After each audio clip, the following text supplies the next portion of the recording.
आदित्य जी, हम आपसे एक सवाल पूछना चाहते हैं। अभी जो नीतीश कुमार जी अभी एक फरमान जारी किए हैं कि 24 घंटे के अंदर में अगर कार्यालय वापस नहीं आते हैं तो आपको नियोजन से मुक्त कर दिया जाएगा।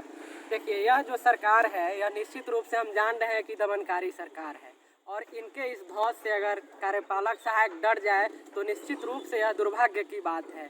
यह कार्यपालक सहायक इस दृढ़ संकल्प के साथ अनिश्चितकालीन हड़ताल पे आए हैं कि हम या तो परमानेंट नौकरी लेकर जाएंगे या आपके सिस्टम से बाहर जाके आपके सिस्टम का विरोध करेंगे।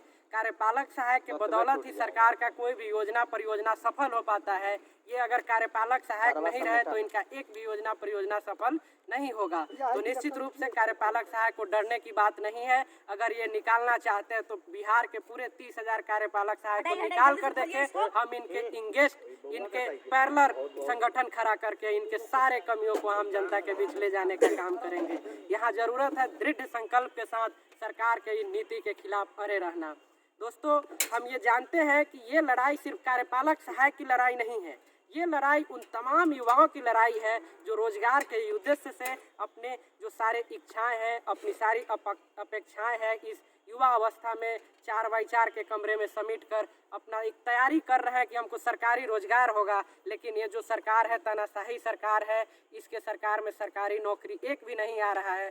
जो भी नौकरी आ रहा है वो संविदा आधारित है, कॉन्ट्रैक्ट आधारित है। तो ये जो कार्यपालक सहायक की लड़ाई है, ये जो उस नीति के विरुद्ध है जिसके तहत सरकार सरकारी नौकरी को समाप्त करके कॉन्ट्रैक्ट के आधार पर लोगों को रख रही है। और इसमें बहुत बड़ा एक घोलमेल है। आखिर सरकार इन निजी एजेंसी, निजी कंपनी को क्यों रख रही है, जबकि ये निजी एजेंसी सरकार और कर्मी के बीच एक मोटे रकम कमीशन के रूप में रख लेते हैं। तो निश्चित रूप से यह वह दौर है जो कार्यपालक सहायकों को दृढ़ निश्चय के साथ इस सरकार के दमनकारी नीति के साथ डटे रहना है। अगर हम डटे रहे तो सरकार मजबूर होगी। यह लोकतंत्र है। अगर सरकार हमें हटाना चाहती है तो आज ही हटा दे। हम जाके सरकार के खिलाफ लोगों को समझाएंगे और इनके पैरेलल संगठन खड़ा करके इनको शासन से हटाने का काम करेंगे। यह युवा का संगठन है और युवा जब जब सड़क पे आता है एक क्रांति का आगाज होता है। यह अनिश्चितकालीन हड़ताल अगर सरकार समय रहते नहीं सचेत होती है, नहीं मांग मानती है, तो यह क्रांति का रूप लेगा